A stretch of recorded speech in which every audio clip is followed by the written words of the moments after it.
안녕하세요. 저는 40살이 조금 넘은 여자이고 새 아이의 엄마입니다. 이 채널을 알게 된 것은 아주 오랜만에 연락이 닿은 제 친구 덕분인데요. 바쁘게 살면서 한동안 잊고 지냈던 친구 덕분에 제 인생의 활력소를 얻게 된 것 같아 너무 기분이 좋습니다. 만약 이 채널을 모르고 지냈더라면 제 삶은 너무나도 팍팍하고 감정 없는 동물이 된 것 같았을 거예요. 울고 웃으며 다시금 제 삶의 활기를 찾게 해준 이 채널에 다시 한번 감사의 말씀을 드리며 오늘은 용기를 내어 제 사연을 말해보려 합니다. 그럼 지금부터 제 이야기를 잘 들어봐 주세요. 어린 시절 저는 엄마와 남동생과 셋이 살았던 기억이 더 많습니다. 아빠는 글쎄요. 엄마 말로는 일 때문에 어쩔 수 없이 멀리 떨어져 비행기를 타고 가서 사셨다고 말씀하셨는데 나중에 제가 알게 된 바로는 다른 여자와 함께 살고 계시더군요. 아빠에 대한 기억이 그리 많지는 않아요. 어렴풋이 떠오르는 몇 가지는 어린 시절 함께 놀이동산에 갔던 것, 자장면을 먹었던 것 정도밖에는요. 아마도 제가 아주 어릴 때 엄마가 별고생활을 하셨다가 나중에서야 이혼을 하신 것 같았어요. 엄마는 저희 남매를 지켜주기 위해서 주민등록 등본상에는 항상 아빠의 이름과 같이 있게 해주셨습니다. 그 덕분에 학교에서도 친구들 사이에서도 항상 아빠라는 사람은 멀리서 일을 하는 사람으로 알게 해주었고 창피를 당하는 일도 없었죠. 외관상으로는 부모가 모두 있는 평범한 가정이었지만 실제 삶은 전혀 그렇지가 않았어요. 얼굴도 보기 힘든 아빠는 경제적인 부분에서 아무것도 지원해주는 것이 없었고 엄마는 올고지 혼자서 모든 것을 감내하셔야 했어요. 식당 일은 기본이고 식당이 쉬는 주말에도 다른 곳에 가서 일을 할 정도로 힘들게 사셨습니다. 엄마가 집에서 하루 종일 있었던 날은 몸이 너무 힘들어서 더 이상 움직일 수 없는 날밖에 없으셨는데요. 그런 날이면 철없던 남동생이 뭐 해달라 어디 놀러가자 성화를 하는 탓에 엄마는 제대로 쉬시지도 못하셨던 것 같아요. 저는 집안 환경이 이렇다 보니 일찍 처리된 편이었어요. 어린 시절부터 눈치가 엄청 빠른 편이어서 주변의 상황을 인식하는 것도 빨랐고 저를 어떻게 생각하는지쯤은 식은 죽 먹기로 다 알 수가 있었습니다. 그러니 철없는 동생의 행동이나 말투가 제게는 얼마나 답답하게 느껴졌겠어요. 누나, 오늘 엄마 밤 9시에 오시지? 그럼 그때 떡볶이 만들어달라고 해야겠다. 엄마가 만들어준 떡볶이가 세상에서 제일 맛있단 말이야. 뭐? 야, 하루 종일 식당에서 일하고 와서 힘들어 죽겠는데 무슨 떡볶이를 만들어달라고 하냐? 너 생각이 있는 애야 없는 애야? 참을 줄도 몰라? 계속 참았단 말이야. 다른 엄마들은 학교 갔다 오면 배고프다고 말 안 해도 떡볶이 만들어주고 하던데 왜 우리 엄마만 이래야 돼? 맨날 아빠도 집에 안 오고. 아이고, 이런 바보 멍청이 같은 이라고. 야, 아빠가 집에 올 거라는 기대는 절대 하지도 말고 다른 집 엄마들하고 우리 엄마 비교하지 마. 너 그럴 거면 다른 집 가서 그 집 엄마하고 살아. 철없는 남동생에게 저는 답답한 속내를 드러내었어요. 2살밖에 어리지 않은데 정신연령은 한참 낮아 보이는 남동생이 커가는 내내 답답하기만 했습니다. 반면에 엄마는 이런 저희 남매를 늘 보듬어 주시는 분이셨어요. 본인도 하루 종일 일을 하고 오셔서 피곤하신데 오자마자 저에게 이런저런 말을 걸고 장난도 쳐주셨고 학교에서 있었던 일에 대해서 상세하게 들어주곤 하셨죠. 엄마가 피곤해 지쳐 있을 것을 아는 저는 최대한 말을 아끼고 쉬라고 하셨지만 엄마는 그게 엄마 삶의 이유라고 말씀하시는 분이셨어요. 그렇게 하루하루가 지나가던 어느 날 밤, 저는 자다가 엄마가 누군가와 통화를 하는 소리에 잠을 깼습니다. 저희가 들을까봐 조심스럽게 말하시긴 했는데 한눈에 봐도 그게 아빠라는 것을 알 수 있었죠. 아니, 애들을 나 안 했으면 책임을 져야지. 자기만 좋다고 딴 여자한테 가면 땡이야? 어? 한창 애들 커가는데 학원비라도 보내줘야 될 거 아니야. 아직 호적이 아빠라고 있으면 아빠 노릇을 좀 해라. 누가 나한테 해달래? 당신 핏줄이잖아, 핏줄. 엄마는 돈이 필요하셨던 것 같아요. 한창 커가는 저희 남매 둘을 키우시는데 혼자 해버리려는 역부족이셨나 봅니다. 더군다나 엄마는 저희의 교육에 있어서도 최대한 남들이 하는 것을 다 하면서 잘하길 바라셔서 학원을 이곳저곳 많이 보내주셨거든요. 전화를 끊고 하염없이 눈물을 흘리는 엄마의 모습을 보고는 저도 눈물이 나와 들킬까봐 숨죽여 울었었습니다. 다음날 저는 엄마에게 모든 학원을 다 끊겠노라며 말씀드렸죠. 엄마는 갑자기 왜 그러냐고 말씀하셨지만 저희 고집을 끝내 꺾지는 않으셨어요. 그 후로 남동생만 학원에 다니고 저는 학원에 가지 않았습니다. 나름대로 혼자 집에서 문제집을 풀면서 열심히 공부를 했고 성적이 그렇게 많이 떨어지진 않았죠. 어느 날은 학교를 끝나고 집으로 가고 있던 중에 누군가 저희 엄마 이름을 부르시는 겁니다. 저기, 너 혹시 미숙이 딸이니? 김미숙이라고 혹시 너희 엄마 아니야? 네? 저희 엄마를 어떻게 아세요? 누구세요? 어머나, 맞구나. 나는 니네 엄마 중학교 동창생인데 어쩜 너네 엄마 어렸을 때랑 똑같이 판박이로 생겼냐? 당황한 제게 다가오던 한 아주머니가 제게 친근하게 말을 걸어오셨어요. 누구세요? 엄마 전화번호 뭐야? 아이고, 어쩜 이런 인연도 있니? 나 너무 깜짝 놀란 거 있지? 너 이 동네 살아? 네. 여기 엄마 전화번호요. 그럼 안녕히 가세요. 엄마 전화번호를 일단 알려드린 후 저는 집으로 왔습니다. 밤늦게 피곤한 몸을 이끌고 집으로 오신 엄마께 낮에 있었던 일을 말씀드리니 여중 동창생이 맞다고 하시더군요. 그래, 엄마 친구 맞아. 머나먼 땅끝 마을에 살던 애가 갑자기 여기서 만나다니 사람 인연은 알 수 없는 건가 보다. 그 친구 아들도 너랑 동갑인 것 같던데 나중에 같이 만나면 친구하면 되겠다. 다행히도 엄마도 그 친구분을 반기시는 것 같았어요. 엄마는 나이가 들수록 옛 친구들을 잊고 살게 되는데 이렇게 우연이라도 만나게 되어 마음이 든든하다고 하시더라고요. 그렇게 그 주의 주말에 저희는 엄마와 함께 엄마 친구를 만나게 되었습니다. 작은 식당에서 삼겹살을 먹으며 만났는데 어쩐지 별로 제 마음에는 들지 않더라고요. 저희 남매도 있는 데서 엄마에게 지난 일을 약올리듯 말씀하시는 그 아주머니의 말투로 별로 듣고 싶지 않았고 그 말투가 꼭 아들에게도 똑같이 있었거든요. 저랑 같은 나이라고 하니까 친구라도 좋았겠으나 제 마음이 선뜻 내키진 않았습니다. 아주머니와 저희 엄마는 소주를 한 잔씩 드시면서 살아가는 이야기가 시작되었고 각자 남편이 없다는 것을 이야기하시더라고요.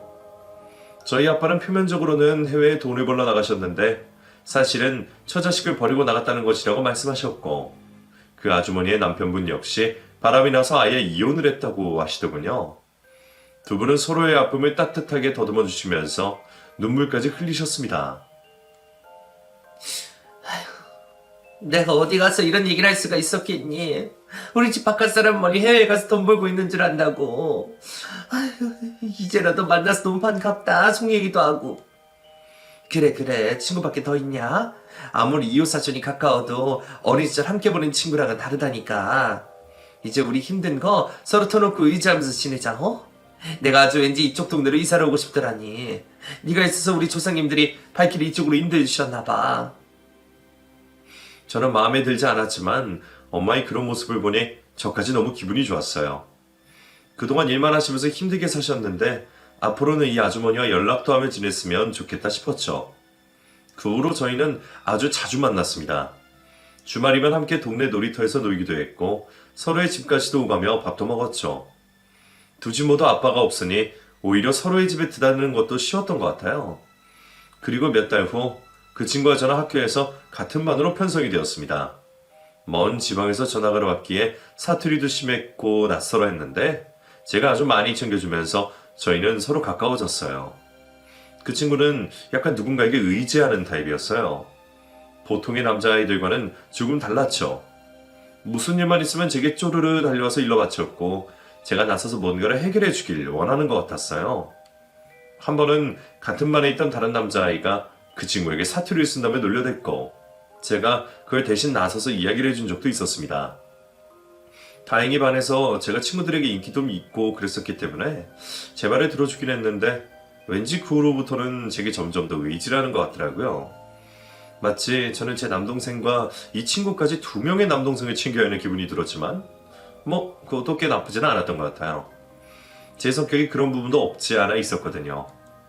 그러면서 학창시절은 지나갔습니다. 집안 형편은 어려웠지만 최선을 다해서 홀로 공부를 했고 꽤 좋은 대학교에 입학할 수 있었죠. 그 친구는 저보다 공부를 훨씬 못해서 저 멀리 떨어진 대학교에 진학을 했는데 홀로 자취를 하면서 제게 놀러 오라고 하루에도 몇 번이나 전화를 걸어 징징대기도 했어요. 또 친구의 의리가 있으니 저는 그 친구에게 자주 찾아갔습니다. 특히 주말이면 알바가 끝나는 저녁 시간에 찾아가 하룻밤을 자고 오기도 했죠. 그 친구와 저는 엄마끼리 워낙에 친하게 지내면서 집에도 드나들었기 때문에 특별히 이성적인 감정이 전혀 없었어요. 그러니까 그 친구의 자취방에서 함께 자도 아무 일도 없었죠. 그러던 어느 날은 그 친구가 여자친구에게 차였다고 군대를 간다는 말을 하더군요. 홧김에 선택한 행동에 그러지 말라고 해보았지만 이미 결심한 그를 말릴 수는 없었습니다.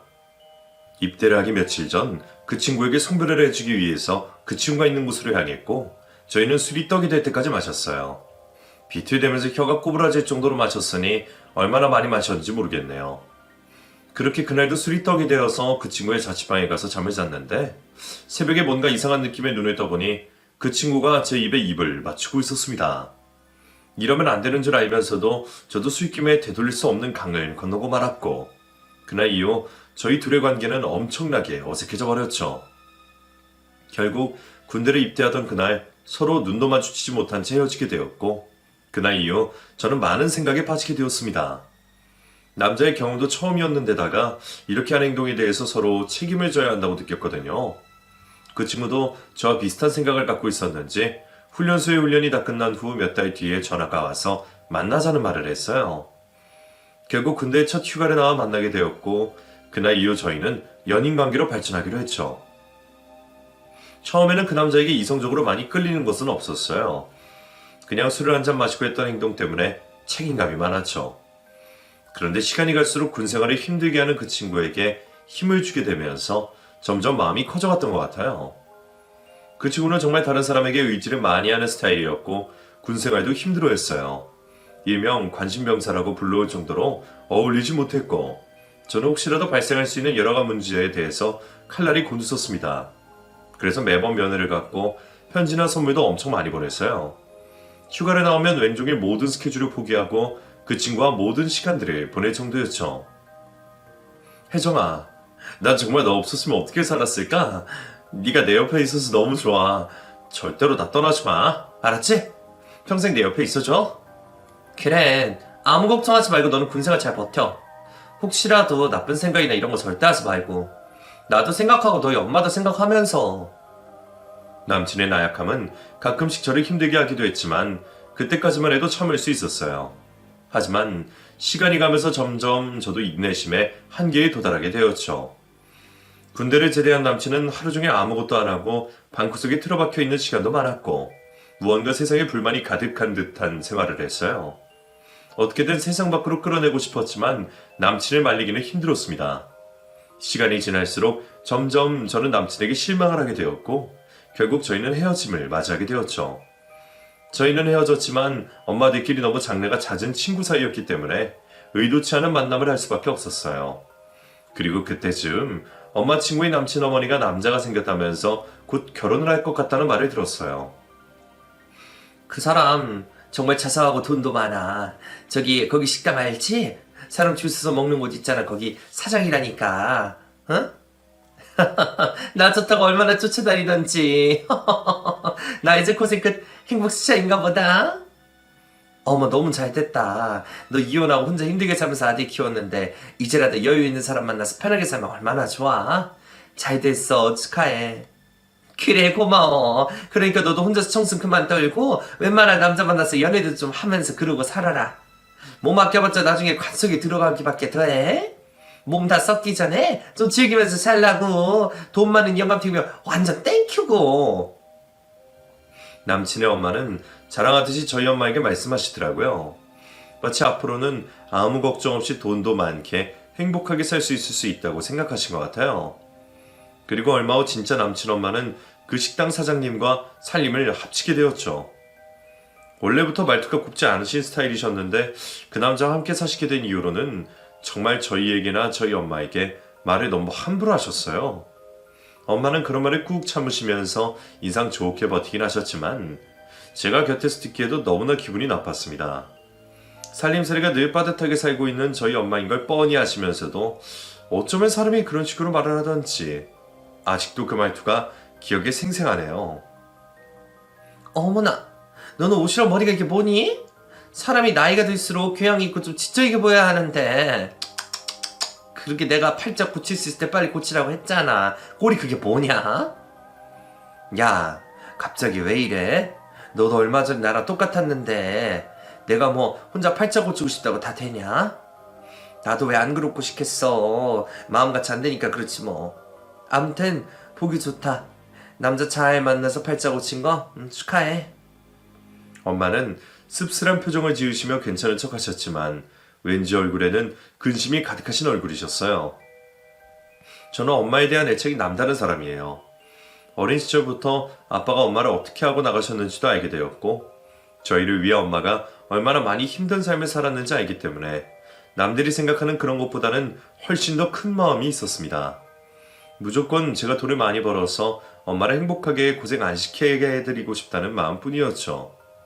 그래서 대학교 때부터 알바도 많이 하고 되도록이면 장학금도 받아서 엄마에게 효도하고 싶었는데 남친을 챙겨주다 보니 그렇게 하지 못하게 되었고 마음에 항상 죄송한 마음이 가득했습니다. 남동생은 그때까지도 철이 들지 않았었어요. 대학교에 들어간 후에도 그저 친구들과 어울려서 노는 것을 좋아했고 술 먹고 비틀거리며 싸돌아다니는 모습에 제가 많이 실망됐었던 것 같아요. 잔소리도 많이 해보았지만 사람이 때가 있는 것인지 그때까지도 제가 하는 말을 듣기 싫어해서 어떻게 고쳐볼 수가 없었어요. 저도 마음을 다잡고 연애 같은 것은 하지 않고 엄마를 위해서 돈을 많이 벌자고 마음을 먹고 열심히 알바를 했고 대학도 졸업했습니다. 더 좋은 직장도 갈 수 있었지만 당장 돈을 많이 벌고 싶은 마음에 들지 않아도 탄탄한 중소기업으로 취직을 했고 그곳에서 열심히 일을 했어요. 저희 책임감 있는 성격을 좋아해주면서 고백하셨던 직장 선배도 있었지만 저는 가정을 위해서 연애 따위 생각하지 않고 열심히 일을 했습니다. 그러던 어느 날 술에 취해 전화가 온 옛 남친을 만나게 되었어요. 엄마 친구의 아들이었기 때문에 헤어졌던 기간에도 어쩔 수 없이 몇 번은 자리를 함께 했었는데 제가 잊혀지지 않는다며 연락을 해왔더라고요. 취직을 한 회사에서 힘든 일이 있다면서 울먹이며 전화를 하는데 차마 모른 척 할 수가 없어 자리에 나가게 되었죠. 너는 나 안 보고 싶었어? 내 생각 안 했냐?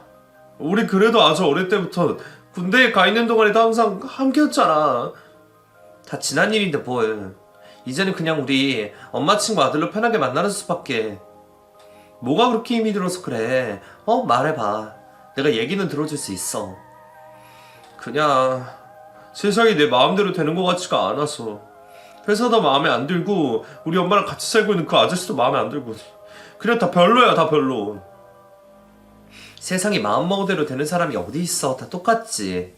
다들 그렇게 사니까 너무 힘들어하지 마.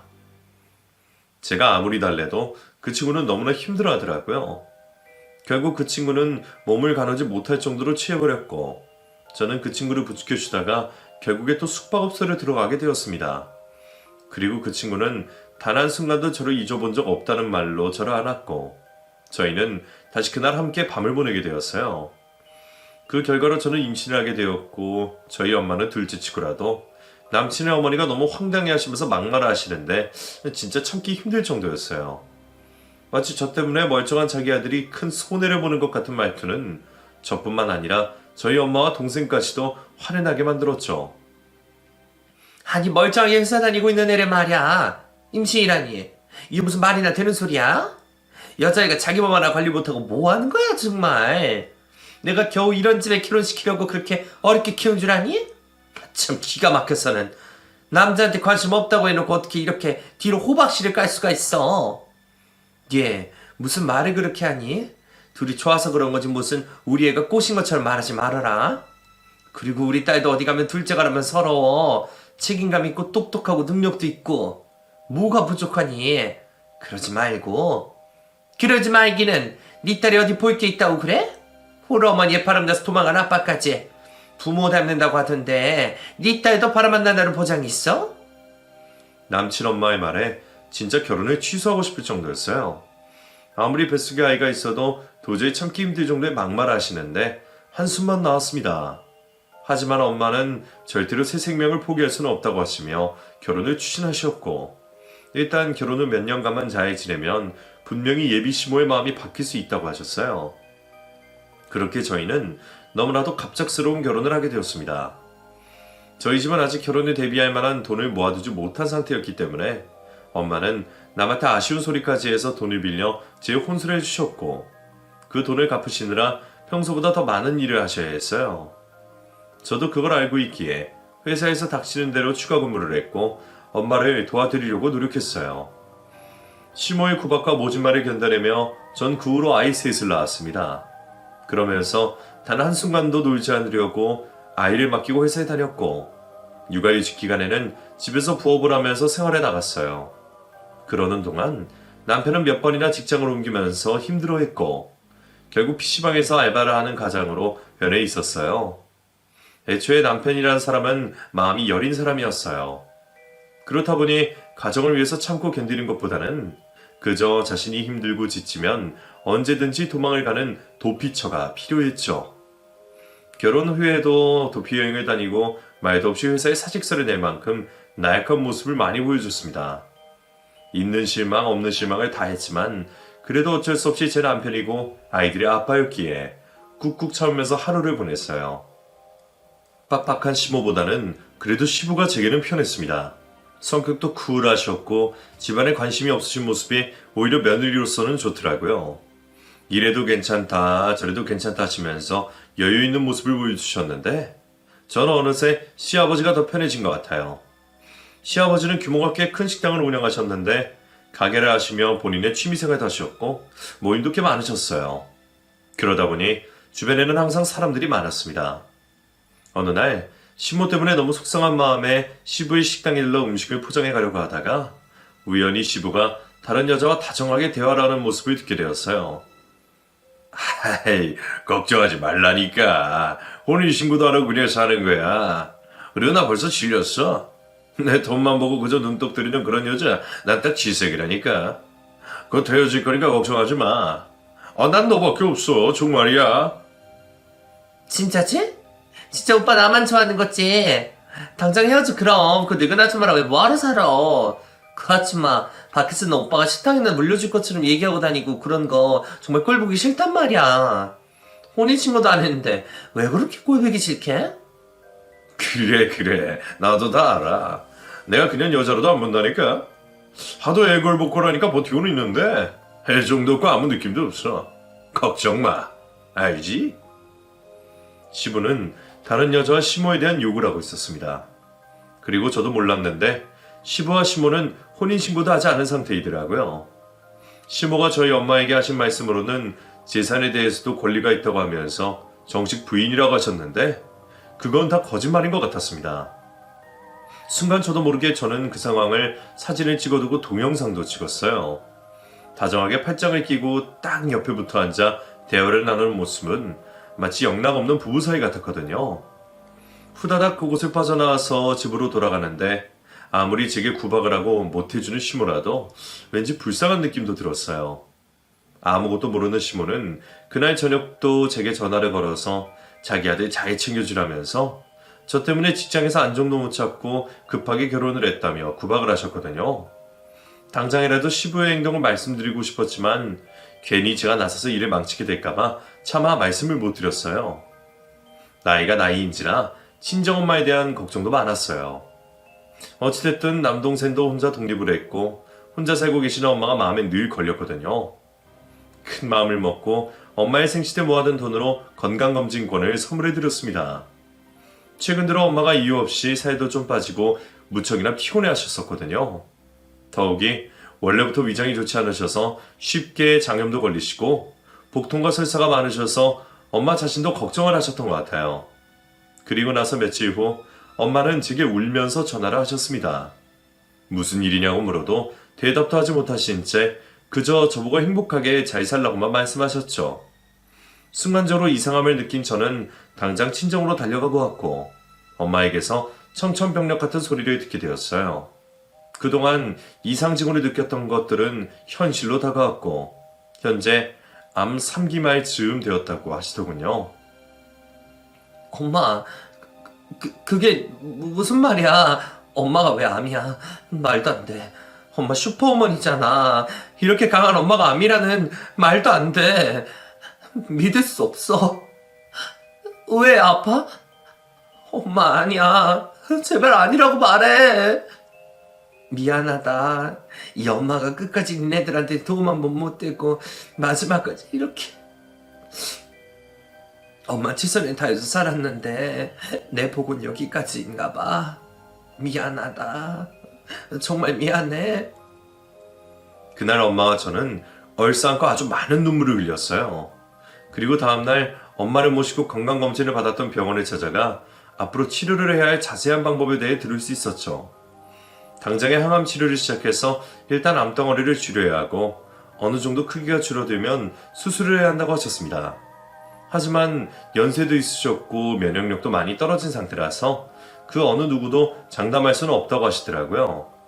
그나마 암 말기가 아닌 것을 다행으로 생각하면서 저는 엄마를 안심시켰어요. 엄마는 마치 인생이 다 끝난 것처럼 너무 힘들어 하셨습니다. 여태껏 살면서 엄마가 그렇게 힘들어 하시는 모습은 처음이었습니다. 남동생은 이제서야 조금 철이 들었는지 엄마의 병을 알고 나서 그동안 이런저런 일을 하면서 모아둔 돈을 들고 나타났어요. 누나, 이거 엄마 병원비 하자. 나 이대로 엄마 못 보내. 나 어떻게 하면 돼? 내가 어떻게 하면 우리 엄마가 낫게 되는 거야? 제발 말해줘. 제발 정답 좀 알려줘. 이제서야 정신 차렸는데 안 돼. 절대 안 된다고. 우리 엄마 쉽게 포기하실 분 아니야. 그런 말 하지 마. 너랑 나랑 마음 굳게 먹고 이제는 우리 엄마 지켜줘야 할 때라고. 마음 단단히 먹고 절대 엄마 앞에서 울지도 마. 알았어? 남동생과 저는 어느덧 훌쩍 자라 있었어요. 이제는 저희가 엄마를 지켜줘야 할 때라며 서로 머리를 맞대고 앞으로 헤쳐나갈 방법을 찾았죠. 당장에 엄마의 항암 치료를 시작하게 되었고 최대한 암 환자에게 좋다는 음식과 환경을 만들어 드리도록 노력했습니다. 처음엔 엄마가 스스로가 너무 힘들어 자포자기한 심정으로 계셨지만 저와 남동생의 이런 면을 보시고는 엄마도 많은 힘을 내신 것 같아요. 저도 집안 살림살이가 좋진 않았지만 조금씩 모아둔 돈을 꺼냈고 남동생과 돈과 합쳐 엄마의 병원비를 내기 시작했어요. 엄마는 그동안 살림이 너무 힘드셔서 갖고 있던 보험을 해약하셨기 때문에 혜택을 받을 수 있는 것이 많이 없으셔서 병원비가 부족했습니다. 엄마는 항암 치료가 시작되고 정말 많이 힘들어 하셨어요. 열도 많이 오르고 몸이 좋지 않아서 계속해서 아프기도 하셨어요. 시간이 갈수록 엄마는 머리카락이 빠지셨고 결국 보기 싫은 머리를 말끔하게 밀어버렸어요. 그날 엄마와 저 그리고 남동생까지 얼마나 많은 눈물을 흘렸는지 몰라요. 그동안 남편과 시모는 친정엄마에게 전화만 했지 단 한 번도 찾아온 적이 없었어요. 저는 그것 때문에 많이 서운한 마음에 남편과 대판 싸움도 했었습니다. 그 말을 듣고는 시모와 남편이 병원을 찾아오셨어요. 그날은 엄마가 수술을 위해 검사를 하려고 입원을 하셨던 날이었는데 머리가 다 빠져 환자복을 입고 있던 엄마의 모습을 본 시모는 피식 웃으시며 충격적인 말씀을 하셨어요. 어머나 미안해. 내가 남사정도 모르고 웃음이 나와버렸네. 너 머리가 너무 문어 같아서. 너 중학교 때부터 봤는데 문어는 처음이다 얘. 그래서 사람은 오래 두고 봐야 되나 봐. 이런 모습도 보고. 저는 순간 제 길을 의심했어요. 아무리 찰떡선이었고 말을 막 하는 사람일지라도 현재 상황에 이런 말을 하면 웃는 상황이 아니잖아요. 너무 화가 나서 저도 모르게 말이 나왔습니다. 어머니, 문어라뇨. 저희 엄마 지금 왜 이렇게 되신지 모르시는 거예요? 지금 목숨을 걸고 치료받고 계신 거잖아요. 암 걸리고 처음 뵌 모습에 이런 말씀을 하시면 안 되죠. 어머, 나 이게 너 내 며느리 맞니? 나 정말 깜짝 놀랬다. 어떻게 며느리가 시애미한테 이렇게 막말할 수가 있는 게냐? 너 이러고도 네가 내 며느리라고 할 수 있는 거야? 기가 막혀서 정말. 못 배우고 밖에 가서는 제발 티내지 말아라. 너무 화가 나서 한마디 더 하려고 했지만 옆에 계신 친정엄마가 제 팔을 붙잡으셔서 겨우 참았습니다. 엄마는 화를 꾹 누르시며 말씀하셨어요. 안 사돈이 여기까지 왔네. 고맙다 얘. 그리고 이런 모습 보여서 미안하네. 내가 건강해야 되는데. 그래 얘 건강해야지. 딸들은 엄마 닮는다고 하던데 너 이렇게 암식이나 걸리버리면 나중에 네 딸도 너랑 똑같이 암 걸릴까봐 겁난다니까. 우리 아들이 새 빠지게 병간호해야 될 거 아니니 벌써부터 걱정이다. 걱정 마. 내 딸은 내가 자주 검진받게 해줄 테니까. 나도 꼭 나아서 건강해질 거야. 아이고 그렇게 아프기 전에 팔자 고치게 돈 많은 남자로 하나 물지 이게 뭐냐. 아무튼 나 와봤으니까 이제 간다. 옆에 서 있던 남편은 시모가 하는 말을 다 듣고 있으면서도 아무 말도 하지 않고 생각 없는 짐승처럼 우두커니 서 있기만 하더군요. 저는 그날 다짐했어요. 남편과 시모는 절대로 제 가족이 될 수 없다는 것을요. 무책임하고 제 뒤로 숨기 바쁜 남편과 사돈 무시하고 괄시하는 시몬은 제가 평생 지켜드리고 싶지도 않았습니다. 엄마는 그날 제 마음을 읽으셨는지 한참 후에 조용한 말투로 말씀하셨어요. 속생하지 마라 내 딸. 엄마 꼭 나을 거야. 싹 식은 듯이 다 나아서 그놈의 옆편애한테 보여줄 거야. 엄마 얼마나 건강한 사람인지. 알겠지? 그러니까 너는 아무 걱정하지 말고 지금처럼 애들 잘 키우면서 살면 돼. 엄마 미안해. 내가 아무래도 시집을 잘못 간 것 같아. 그게 어디 네 탓이니? 그런 말 하지 말아라. 세상 사람들 다 속사정 있는 거야.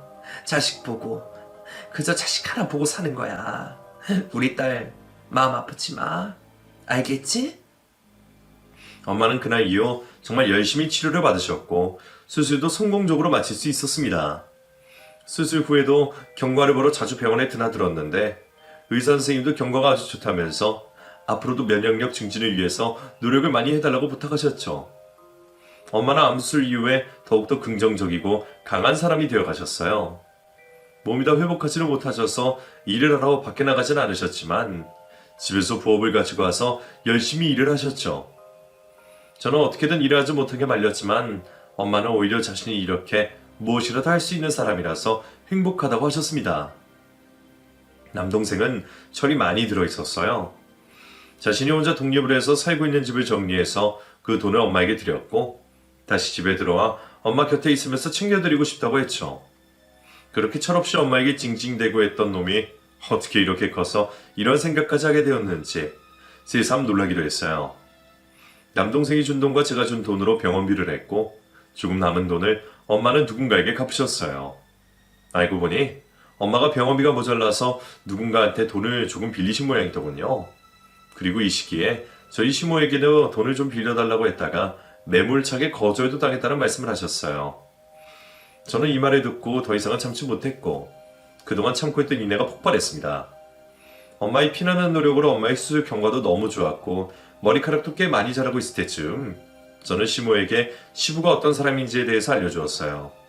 다른 여자와 시모에 대해서 어떤 말을 하고 있는지도 설명해 주었고 증거 사진과 동영상도 보여주었죠. 시모는 제가 일부러 거짓으로 꾸민다고 큰소리 치셨지만 얼마 뒤 정말 시부와 대판 싸움을 하시고 함께 살던 집에서 쫓겨나던 신세가 되셨어요. 시부는 워낙 아쉬울 것이 없는 사람이었습니다. 큰 식당에 돈도 많이 모으셨고 주변에 따르는 사람도 많았고 혼자서도 취미생활을 열심히 즐기며 잘 사는 사람이었거든요. 시모가 제 말을 듣고 시부에게 다지자 시부는 이때다 싶어서 시모를 완강히 내치셨나 보더라고요. 시모가 제게 울면서 따지시 전화를 하셔서 하신 말씀을 들어보니 대충 그림이 그려졌습니다. 야 이년아, 너 때문이야. 이거 다 너 때문이라고. 너만 가만히 있었으면 우리 곧 혼이 치고도 하고 그 식당도 우리 아들 물려줄 건데 네가 망쳤어 이년. 어머님 무슨 말씀이세요? 아버님 그러신 거 아주 오래전부터라고요. 혼인신고도 어머님 혼자만의 생각 아니세요? 절대로 아버님은 그렇게 생각하지 않으셨던데요. 너는 아주 누구 닮아서 그렇게 버르장머리가 없는 게냐? 넌 내가 잘 안 되는 걸 바라는 애 같다? 어머님 그렇게 돈 많은 남자 만나서 좋다고 하시더니 저희 엄마 병원비도 안 빌려주시고 머리 빠진 거 보고 문어라고 웃으셨죠. 그게 사람으로서 할 짓이에요? 그러면서 어머님은 계모임 여행 다니고 금목걸이까지 맞추셨던데 어쩜 그러세요? 어머님이 하신 행동을 보고 생각 좀 하고 말씀하세요. 이게 정말 잘난 내 아들 주니까 못하는 말이 없네. 어쩌면 이렇게 막말할 수가 있냐? 잘난 아들이요. 직장 하나 못 버티고 처자식 줄줄이 딸려서 PC방 알바하는 아들이요. 그게 잘났다고요. 그동안 그 잘난 아들이 생활비를 제때 안 줘서 제가 얼마나 개고생을 했는지 아세요? 어머님 자식 교육 잘못 시키셨어요. 참지 못한 저의 분노 폭발에 시모는 거의 실신하실 듯 욕설을 퍼부으셨습니다. 차마 입에는 담지 못할 거친 말을 쏟아내셨는데 나중에는 제대로 듣지도 않고 전화를 끊어버렸어요. 1시간 후 남편이 일하다 말고 저를 찾아왔고 저는 그동안 남편의 무능력함에 대해서 하나하나 일깨워 주었습니다. 그리고 그동안 저를 무시하고 저희 집안 자체를 무시한 남편과 시모의 행동에 대해서도 알려주면서 이혼을 하자고 말했어요. 이제 알겠냐? 네 자신을? 너랑 네 엄마가 우리 집 어떻게 했는지. 네 무능력하고 무책임한 건 내가 어떻게든 참았는데 우리 엄마를 그렇게 대하는 건 더 이상 못 참아. 너도 똑같아. 그래, 나도 바라던 바야. 나도 너만 없으면 우리 새아버지한테 가게 물려받아서 놀면서 돈 계산만 하면 된다고. 네가 하도 지랄하고 나니까 당장 이 PC방이라도 나가는 거야. 식당 좋아하네. 새아버지 같은 소리 하지도 말아라. 그분은 너 가족으로 생각도 안 하셔. 아직 못 들었나 본데 너랑 너네 엄마 버림받았어. 그러니까 꿈 깨. 식당 같은 소리 개뿔. 이혼 서류는 내가 알아서 다 정리해서 보낼 거니까 그렇게 알아라. 저는 그렇게 남편과 이혼을 결심하게 되었어요. 다행히도 남동생이 아는 지인 중에 변호사가 있으셨고 그분이 제 사정을 듣고는 아주 저렴한 가격에 상담에서부터 이혼 소송까지 진행을 해주셨습니다. 이혼 과정에서 살펴보니 그동안 남편은 정말 경제적으로 저를 많이 힘들게 했더군요. 고정적인 생활비도 주지 않았고 제가 애들을 키우며 야근까지 해서 번 돈으로 아이들을 키우고 생활을 했었네요. 남편은 개인적으로 마이너스 통장도 만들고 카드 대출도 받아서 본인이 사고 싶은 것, 하고 싶은 것 다 하면서 살았던 것도 알게 되었습니다. 그 개인적인 빚을 갚느라 그동안 생활비도 잘 주지 않고 그랬었나 봐요. 이렇게라도 알고 되니 얼마나 다행인지 몰라요. 저를 속이고 살았던 세월이 너무 야속하기도 하고 억울하기도 했습니다. 아이들은 그동안 아빠가 많이 시간을 보내지 않았던 탓인지 아빠의 부재에 대해서 심각하게 느끼지 못하더라고요. 불행인 건지 다행인 건지 아직도 그것에 대해 정확한 답은 내리기가 힘들더군요. 친정엄마는 이혼을 하는 것은 힘든 상황이지만 그렇다고 제가 이 상태로 사는 것은 더 힘들다며 차라리 잘 됐다고 하셨어요. 본인도 더 이상 이런 말도 안 되는 사고방식의 사람들과 상대를 하고 싶지 않다고 하시며 미래를 아름답게 일구어 나가자고 하셨죠. 모든 집을 싸가지고 나와서 아이들과 친정에 살면서 이혼을 준비하던 어느 날 시몬은 늦은 밤 친정으로 찾아왔습니다. 저기 미수가 잘 지냈지? 나 좀 들어가도 되냐? 초췌한 모습으로 온 시몬은 오들오들 떨면서 집 안으로 들어와도 되냐고 물으시더군요. 친정엄마는 집 안으로 들어오라고 했고 따뜻한 차도 한 잔 내주셨습니다. 소파에 앉아 아무 말도 안 하고 멍하니 앉아있던 시몬은 이내 입을 열었어요. 내가 너무 바보 같았나 봐. 내가 이런 식으로 버림을 받을 줄은 상상도 못했는데 어떻게 사람이 이럴 수가 있냐. 나한테는 별도 달도 다 따줄 것처럼 말해놓고 그 다른 여자를 언제나 나보고 돈 많은 남자 하나 만나라고 하더니 나를 진짜 좋아하지도 않았고 그냥 엉겹결에 그렇게 된 거라고 하면서 당장 나가래. 돈 한 푼 안 주고 카드도 다 뺏어버리고 나가라니. 내가 당장 어디서 어떻게 살겠니. 다른 여자가 짐을 싸가지고 그 집에 들어오게 하고 내 팔을 붙잡고 질질 끄면서 나가라고 하는데 내가 살다 이런 경우는 처음이야. 시몬은 하염없이 눈물을 흘리며 시부에게 받은 일을 이야기하셨어요. 그 연세의 집도 돈도 없이 여기저기 모태방과 찜질방을 전전하며 보낸 얘기들을 하며 얼마나 서러운지 나중에는 눈물이 흐리느라 제대로 말도 못하실 정도였습니다. 저희는 그렇게 시모에게 제대로 복수를 한 것 같아요. 돈 있다고 자랑하고 아픈 사람 비웃고 저 무시하고 했던 사람이 이런 꼴이 되어 나타나니 한편으로는 안 되기도 했지만 또 한편으로는 속이 다 후련했습니다. 엄마는 따뜻한 차 한 잔을 다 마실 때까지 기다리신 후 돈 5만 원을 시모에게 건네시더군요. 이거 가지고 가서 오늘 밥 사 먹고 자라. 우리 인연은 여기까지인 것 같다. 그리고 이렇게 우리 집 와서 하소연하고 울고불고 할 시간에 어디 가서 떳하게 일을 해. 일해서 정정당당하게 돈 벌어서 너도 네 자식도 챙기면서 살아라. 알겠니?